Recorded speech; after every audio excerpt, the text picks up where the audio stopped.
नमस्कार मित्रांनो, लक्ष्मीच्या पावलांनी या मालिकेत खूपच रंग येत चाललेला आहे. तसंच आता कलाला आणि अद्वैतला श्री लक्ष्मी ज्वेलर्स याच्यावर डाऊट आलेला आहे.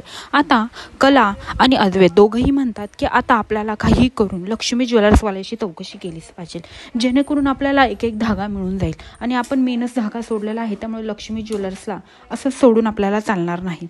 म्हणून ते दोघेही आता ठरवतात की लक्ष्मी ज्वेलर्सची आपण कसून चौकशी करायची. मला तरी असं वाटते की या सगळ्यात त्याचाच हात असावा, अशी अद्वैत पण म्हणतो आणि कला पण म्हणतात. आता पुढे काय झालेलं असतं, राहुल सापडलेला असतो. राहुलने पोलिसांनी खेचत घरी आणलेला असतो आणि डायरेक्ट घरच्यांपुढे त्याला ढकलून देतात आणि म्हणतात राहुल तुझा गुन्हा कबूल कर. असं बोलल्यानंतर ना राहुल बोलतो मी काहीही केलं नाही साहेब, मला प्लीज सोडा, मी खरंच सांगतो मी काही केलेलं नाही. तेव्हा पोलीस म्हणतात थांब, तुला पोलिसांचे इंगास दाखवतो, त्याशिवाय तू कळणार नाही तू काय केलं आहेस. घरातले सगळेच म्हणतात राहुलनी काय केलं आहे, तुम्ही का त्याच्याशी असे वागताय. तेव्हा पोलीस म्हणतात थांबा, तुम्हाला कळेलच. आणि जे काही केलेलं असते हिरांची अफरातफर ते राहुलनीच केलेली असते हे पोलीस घरच्यांना सांगतात.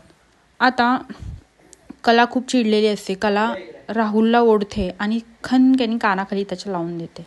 आता या सगळ्यामुळं राहुल तुरुंगात जाईल का हे पाहण्यासाठी विसरू नका लक्ष्मीच्या पावलांनी आणि माझ्या चॅनलला सबस्क्राईब करा. धन्यवाद.